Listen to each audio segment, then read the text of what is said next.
안녕하세요. 오늘은 도시 구조에 대해서 알아보려고 합니다. 그래서 학습목표 1번을 중심으로 다루도록 할게요. 도시의 지역 분화 과정 및 도시 내부 구조의 변화를 이해할 수 있다. 한번 가도록 하겠습니다. 그럼 우리나라 오늘 배울 거랑 관련해서 보도록 할게요. 우리나라에서 제일 비싼 땅이 어디냐? 지금 보니까 22년 연속 1위를 차지하고 있는 곳이 바로 명동에 지금 네이처 리퍼블릭이라는 상점이 있는 이 자리예요. 이 건물이 있는 자리. 그러면 이곳이 어딨냐? 바로 명동 이 중구에 있습니다. 보면 그러면 우리나라에서 제일 비싼 땅은 한 평이 얼마인지가 궁금하죠. 한 평은 3.3제곱미터를 한 평이라고 하는데 이게 감이 안 올 거예요. 어떻게 이해하면 되냐면 우리가 양파를 쫙 펼쳐요. 그 펼쳐가지고 잰 길이가 우리 키라고 하거든요. 그러면 쫙 약 1.8m, 180cm인 사람이 있다고 합시다. 그 사람이 양팔을 쫙 벌려요. 양팔을 쫙 벌려가지고 가로 세로 하면은 이렇게 네모가 되겠죠. 그게 한 평이거든요. 그러면 한 평이 어느 정도 가격이냐? 지금 가격으로 한 평당 5억이 넘더라고. 상당하죠. 근데 우리가 한 평만 짓는 게 아니고 여기만 보더라도 평수가 엄청나지. 근데 한 평이 5억이 넘다라고 생각을 하면 되겠습니다. 그러면 여기서 알 수 있는 것이 보통의 도시들은 이 가운데 여기 서울에서는 중구가 도시 중심인데 보통 어떤 지역의 가운데 자리가 노른자 자리, 제일 비싼 땅일 경우가 많습니다. 왜? 가운데 있기 때문에 어디에서든 오기가 편하죠. 접근성이 좋습니다. 가운데로 오기가. 그런 논리라고 생각하면 됩니다. 그래서 이쪽에는 보통 도시 중심에는 뭐가 있는 편이냐. 제일 비싼 땅이니까 월세를 내든 뭘 하든지 간에 돈을 벌 수 있는 곳이어야 되겠죠. 그래서 이런 상가나 아니면은 뭐 은행 본사나 뭐 요런 그다음에 업무 대기업 본사 이런 것들이 들어온다고 생각하면 됩니다. 즉 돈이 되는 것들이 도시 중심에서 보통 이루어진다라고 생각하면 돼요. 그래서 보통 도시 중심 한가운데 이런 아파트들은 진짜 비싼 아파트들은 이쪽에 없어요. 왜? 집은 잠만 자는 공간이잖아. 그래서 이 가운데 자리는 보통 돈을 벌 수 있는 것들이 들어온다. 도시의 내부 구조. 도시 내부는 지역 분화한대요. 이게 무슨 말이냐? 방금 봤듯이 가운데 땅이 접근성이 좋다고 했죠. 그리고 그러다 보니까 접근성이 좋으니까 지대 이꼬르 뭐 월세 이런 거라고 생각하면 돼요. 토지와 건물 이용 후 토기에 얻을 수 있는 수익 또는 대가. 그래서 그냥 월세라고 생각하면 되고 땅값도 차이가 있죠. 그러다 보니까 이런 보통 이 정중앙에는 상가들이 있고 외곽으로 갈수록 이제 저렴해지니까 이쪽에는 이제 주거 공간이 있고 뭐 이런 식으로 지역마다 어떤 쪽은 상업지역, 어떤 것은 공업지역, 어떤 지역은 주거지역 이렇게 분리가 된다고 이해를 하면 됩니다.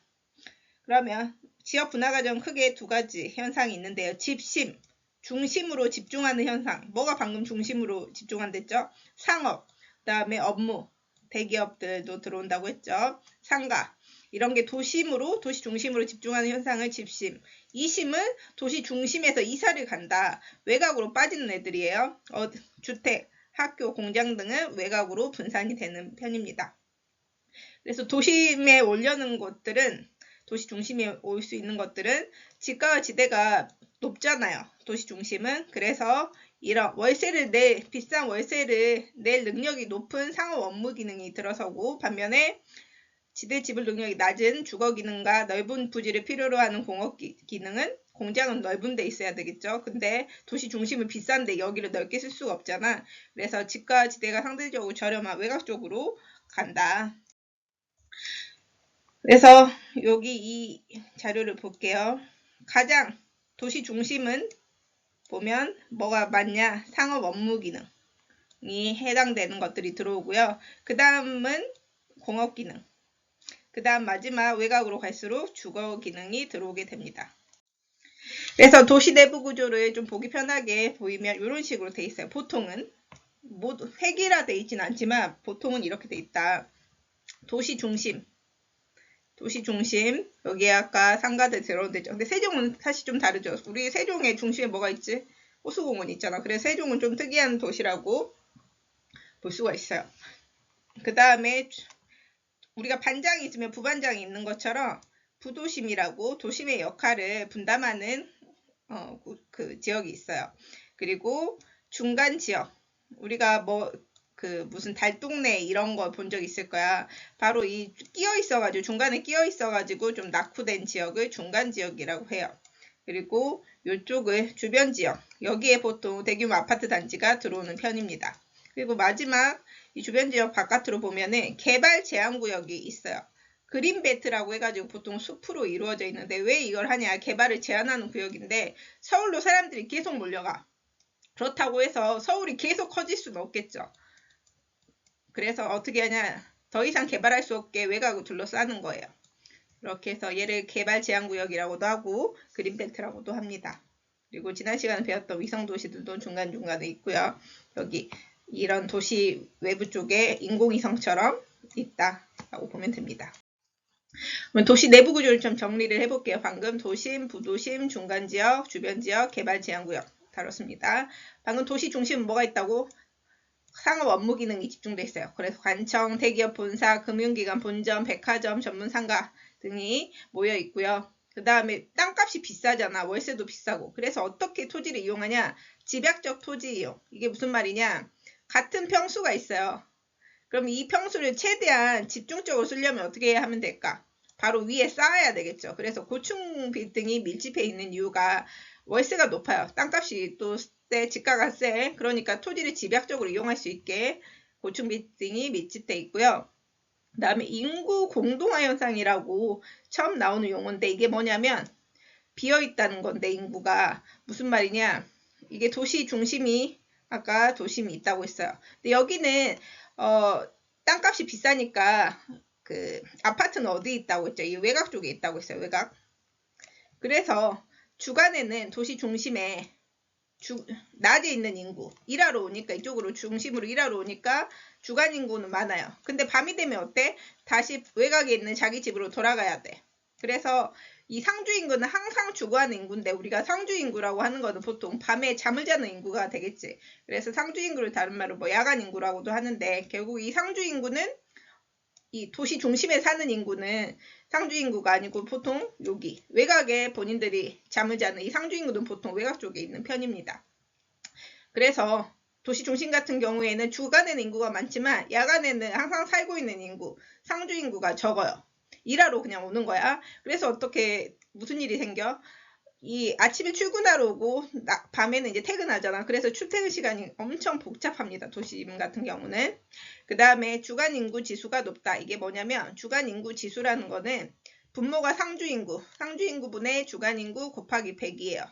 근데 아까 방법이죠. 도심 같은 경우에는 주간에는 인구가 많아. 분자는 커. 근데 상주 인구는 뭐라고 적어요. 그러면 값이 어떻게 될까? 분자가 크니까 높을 수밖에 없겠죠. 그래서 보통의 도시에서 도심에 해당되는 곳은 좀 이따 지도로 보여주겠지만 서울에 아까 우리 명동 있었던 곳 거기가 바로 중구입니다. 거기 서울의 도심은 중구. 그 다음에 종로구가 있어요. 다 중앙에 있습니다. 그 다음에 부산에서도 중구라고 또 있어요. 서울에도 중구가 있지만 부산에도 중구가 있거든. 그래서 이 중구가 있다. 여기도 도심입니다. 난 부도심, 부반장 역할을 하는 것, 도심과 주변 지역을 연결하는 교통의 결절점, 교통의 주요 핵심 지역이라고 보면 됩니다. 교통을 서로 연결해주는 곳, 도심의 기능을 분담하기 때문에 역시 상업 업무 기능이 들어와 있어요. 기능을 분담하니까. 그래서 대표적으로는 강남구, 서울 강남구, 그다음 부산 같은 경우에는 뭐 해운대 이런 곳들이 부도심이고요. 중간 지역은 아까 끼어 있는 중간 지역이었죠. 도심으로 빠져나온 공장, 주택, 상점, 학교 등이 혼재돼 있어요. 그리고 주거 환경이 열악한 곳을 중간에 껴 있다 보니까 열악해요. 그래서 도시에서 재개발이 이루어진다 하는 뭐 예전 같은 경우는 달동네 이런 것들이 보통 중간 지역인 경우가 많았고 지금은 많이 재개발을 진행하고 있습니다. 그 다음에 외곽 쪽에 주변 지역 여기에 이제 대규모 아파트 단지, 대형 쇼핑센터가 있는 편이고 신흥주택, 새롭게 짓고 있는 주택지역이 여기 많습니다. 역시 공업지역이 있고요. 공장은 뭐 여기 중간이나 주변이나 다 있습니다. 근데 대규모로 이렇게 여기도 주택도 있죠. 중간도. 근데 대규모 아파트 단지 이런 거 신흥주택은 주로 주변 지역이 많은 편이다라고 이해를 하면 될 것 같아요. 그 다음에 외곽 쪽이니까 농촌 경관이 곳곳에 남아있는 곳도 있습니다.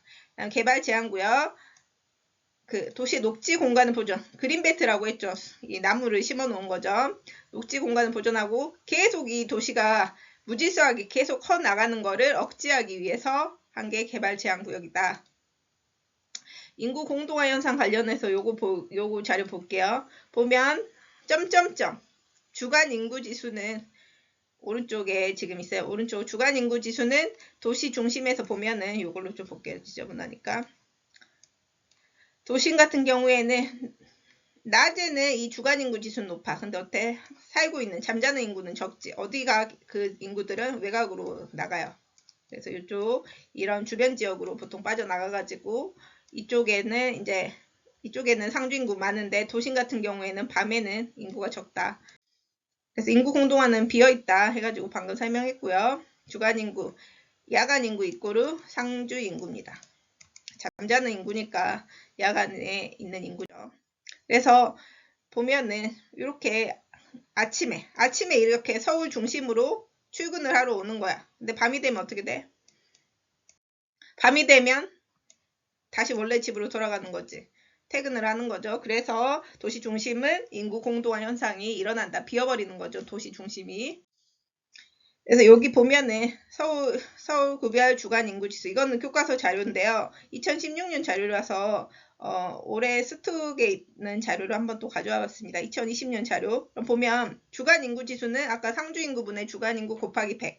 그럼 주간의 인구가 많다. 이 주간 인구 지수가 높다. 이건 뭐야? 이게 바로 도시 중심의 역할을 하는 지역이다. 도심의 역할을 하는 지역이다라고 생각하면 돼요. 여기가 아까 명동에 있던 중구, 여기가 종로구, 여기가 서울의 도심입니다.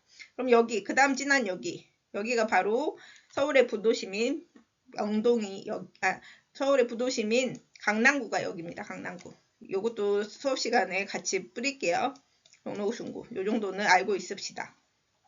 그 다음에 요런 노원구 같은 경우에는 주간 인구 지수가 낮잖아. 여기에 대규모 아파트 단지가 많아요. 그래서 그렇게 이해를 하면 되겠습니다. 그래서 우리가 배웠던 개념으로는 주변 지역이다. 노원구는 이렇게 이해하면 되겠죠. 부산도 아까 설명했죠. 부산에 중구가 있다고. 중구가 어디냐? 여기. 이쪽. 그래서 이런 도시 중심. 여기가 부산에서는 도심이다. 그래서 역시 평균 지가는 도심에서 외곽으로 갈수록 낮아지겠죠.